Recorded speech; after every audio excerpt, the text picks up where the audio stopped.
Arcadian Vanguard presents The Wrestling News in your daily wrestling newscast for Saturday, August 12th, 2023. Good morning, I'm Mike Sempervive. We begin today with last night's edition of WWE Smackdown, broadcast live on Fox from the Scotiabank Saddledome in Calgary, Alberta, Canada. The closing segment featured a confrontation involving WWE Universal Champion Roman Reigns, Solo Sikoa, Jey Uso, and Jimmy Uso. Jimmy attempted to explain why he cost Jey his match with Reigns at SummerSlam, but Jey wound up taking out Reigns, Sikoa, and Jimmy and then walking out of the building, seeming to indicate that he was also walking out of WWE.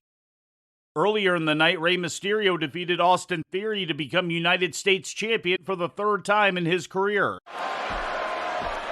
Yeah, but Theory's back gave out after Rey went to the back a few moments ago. Oh, no. Oh, no. Mysterio, 619. Come on, Rey, dropping the dime. Rey Mysterio for the United States. Mysterio was a replacement for Santos Escobar, who was attacked on the ramp by Theory in a pre-match angle. In an in-ring promo, Sheamus accepted Edge's challenge for a match next week in Toronto as part of the 25th anniversary of Edge's WWE debut. The match would be the first time the two have ever faced each other one-on-one. I don't know, I'm a bit deaf in the left ear here. Calgary, what do you think about the Rated R superstar and the Celtic Warrior Sheamus going out for the first time next week?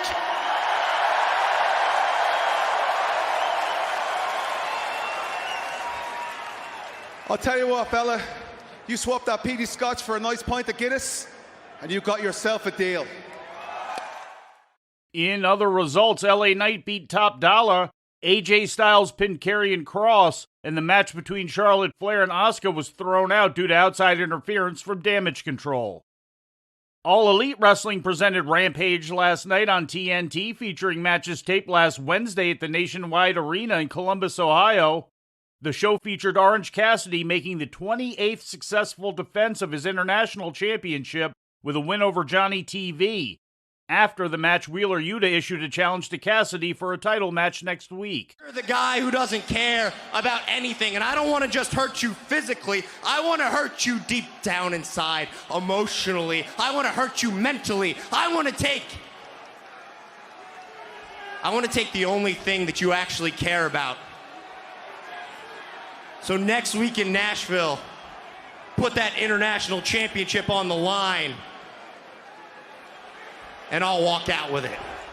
Ring of Honor World Tag Team Champions Aussie Open made an AEW appearance on the show, winning a non-title match against the Outrunners team of Truth Magnum and Turbo Floyd. In other results, Saraya beat Sky Blue and Darby Allin beat Brian Cage. Luchasaurus attacked Allin after the match. And now Brian Cage! And Darby goes! Darby counters! 1, 2, 3! Beautiful! He's done it! Beautiful! Winner of this match, Darby Allin! Darby Allin overcoming the odds, and wait, Luchasaurus! What is Luchasaurus doing here? That's a TNT champion, Luchasaurus! Comes! Luchasaurus just spiking Darby face first! Every interview that we've heard from Christian Cage has been directed to Darby Allin.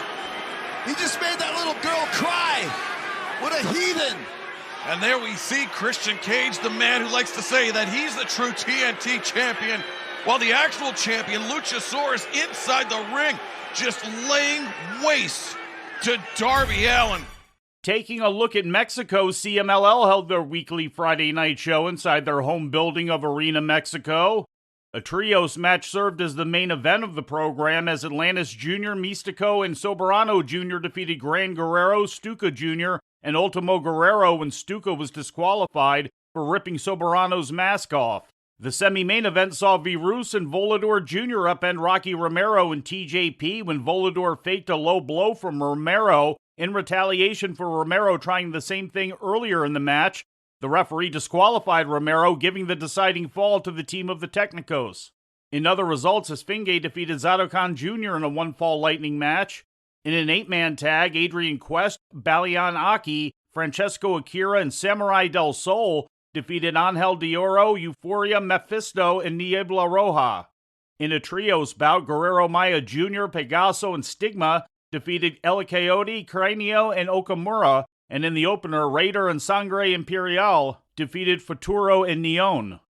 And we close with news out of Japan. The final match of New Japan Pro Wrestling's G1 Climax tournament was determined today inside Sumo Hall in Tokyo. The ultimate bout of the tournament comes down to Kazuchika Okada against Tetsuya Naito.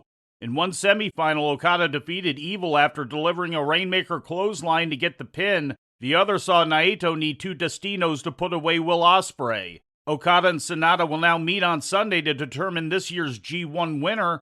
Okada looks to become the first man to win 3 consecutive G1 tournaments and tie Masahiro Chono's record of winning 5 overall. Naito is a 2-time winner, taking home the trophy in 2013 and 2017.